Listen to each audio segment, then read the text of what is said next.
The kid that you saw earlier is my son. He is 8 years old. And 8. your husband. Okay. He has been diagnosed recently with dyslexia.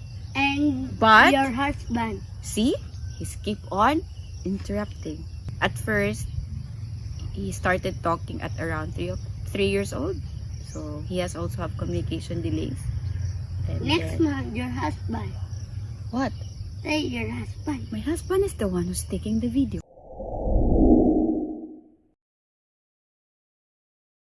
When he was 2 years old, when I compare him with his peers, and I found out that he's way behind with his vocabulary, the way he expressed himself. He's so very lihok. He cannot settle down except if watching TV. We exposed him. We started bringing him to grocery stores, to malls, started to talk to him, but then he did not learn naturally. So when we moved here in Negros, November 2015, so I stopped working in order to take care of him and to find out what are really his concerns. So that was April of 2016 when we started to have him, or how do you call that, enrolled him to a school that caters to kids with delays. And then the teacher found out that he has, at first he was diagnosed with sensory processing disorder by a licensed occupational therapy until we consulted a developmental pediatrician. That was 2017, if I remember. That's when the doctor gave her diagnosis of communication disorder with impulsivity. So she cannot diagnose yet if my son has ADHD because he was still too young. He is still growing, and by that we continued to have OTs and speech when he was 4 years old until present.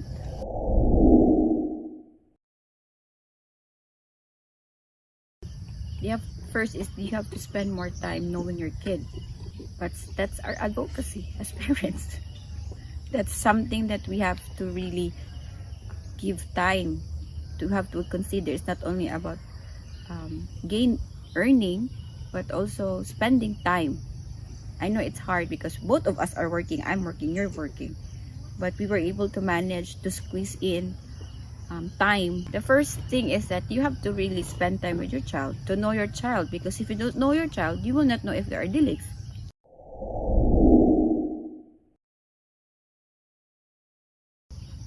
Always set routines. Set rules and never break them. For example, the child should wake up early. The child should put his plates on the sink after he eats. So you don't be a helicopter parent. Don't do things for them. Allow them to be functional, even if they're still 4 years old. So you have to let them move. You have to let them cooperate in the house.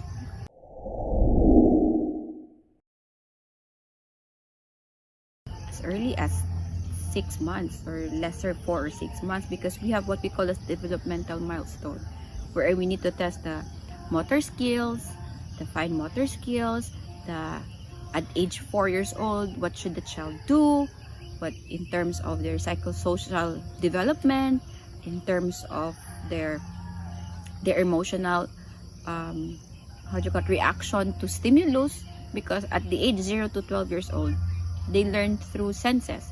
They learn through their eyes, their nose, their mouth. So you have to let all the senses be involved. So if in case 1 or 2 is not present at this age, so you have to be alert, or you have to find ways in order for those senses to be activated.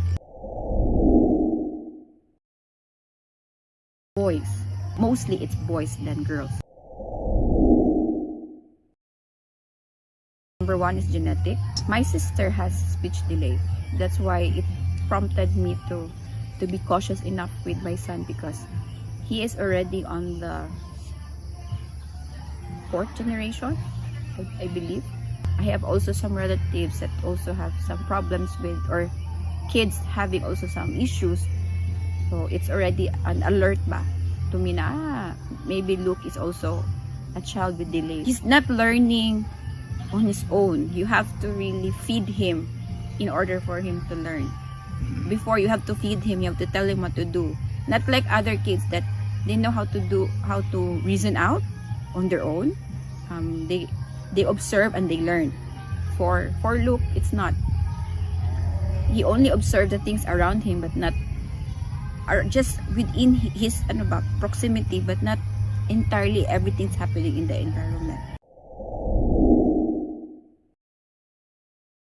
First is you have to accept, or you have to acknowledge that there is a need. So denial is always the first feeling of a mom or a family, because we don't want our child to be like that. I have to do something like that. So I did not deny him. I just allowed him to be exposed. I seek help. I ask help. So I need to do something.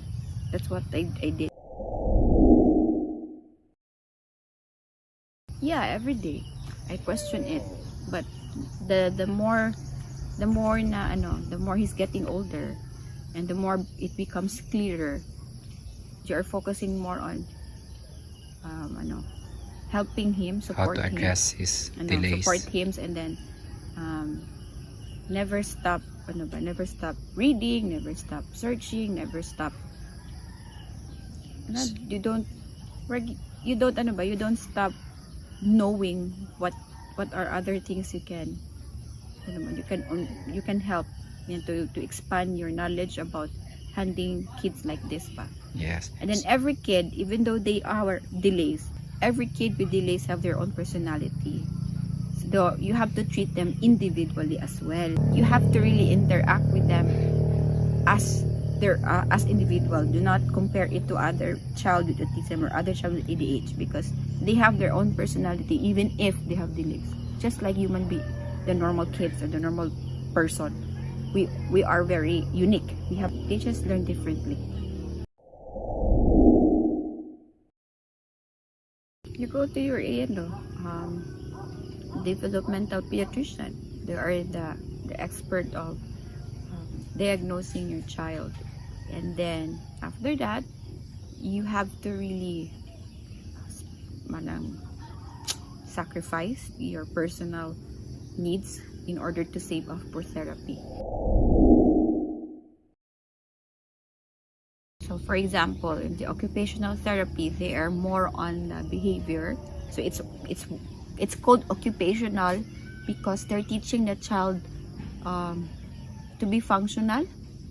They're teaching the child to behave accordingly. So you cannot stop them from having to be fidgetive, but you can help them how to control it, because it's within them naman. So you will be aware as parents on how you can remind them na, it's over the board na, you're so noisy na. You tell them that this is a place wherein you're advised not to shout. So you know na ba na if my child is like Luke always get excited if we go to new places. So sa car pa lang, while driving to that place, we will be orienting him on that place, blah blah blah, so that he will also learn to process it every minute until he knows na when he arrive on that place, he will be reminded na I don't need to shout up all the time. And speech therapy is learning the child to express, and there are two languages I forgot, expressive and I forgot the other one.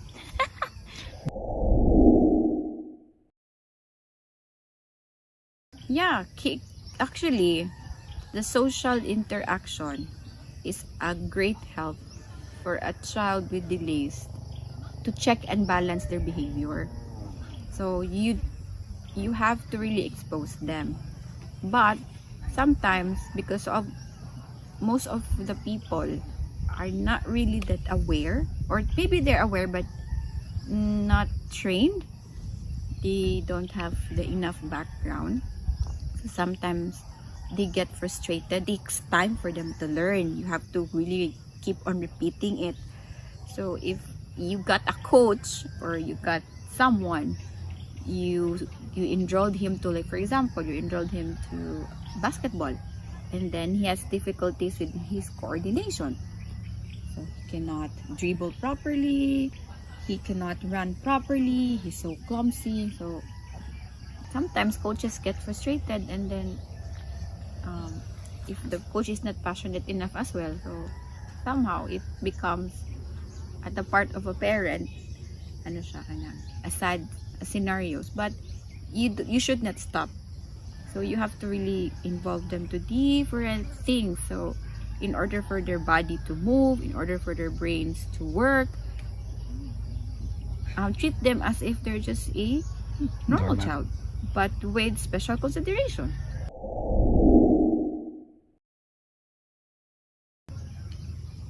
Believe that they can do something greater in the future, but you just have to really never stop doing what you're doing, and always make our child a priority, even though it's hard to earn, to have that money to pay for the therapy. But there are things that we can, how do you call that, we can sacrifice for them. Someone told me that God will not give you something that you cannot take. So before diba, I used to question, but then again, maybe God has given us a child like him. I have to learn to be patient, and patience is very much needed to kids with delays. When you are patient enough, you tend to understand more and ask for help. Get inside a support group, read, so that you will be able, you're not alone, you don't feel alone. And then it's okay to feel bad, it's okay to feel frustrated, it's okay to somehow have a little bit of self-pity, but it's never okay to stop doing something for them. Do something greater things beyond our prayers. You just have to pray and then allow them to grow as well as they grow old. Annyeonghaseyo! So this is Luke, my 8-year-old boy. My kulit, my sweet, very caring, thoughtful, and the source of mommy's pain and joy. And my my mini me, because you're so lihok also like mommy. You talk a lot also. And then what else? You eat a lot. So bye-bye na. Bye. You say goodbye, Luke. But my You last subscribe. and my last one is this Galvatron. Galvatron. Do you like Transformers? Bye. Bye. Bye, Luke. Kiss. Bye.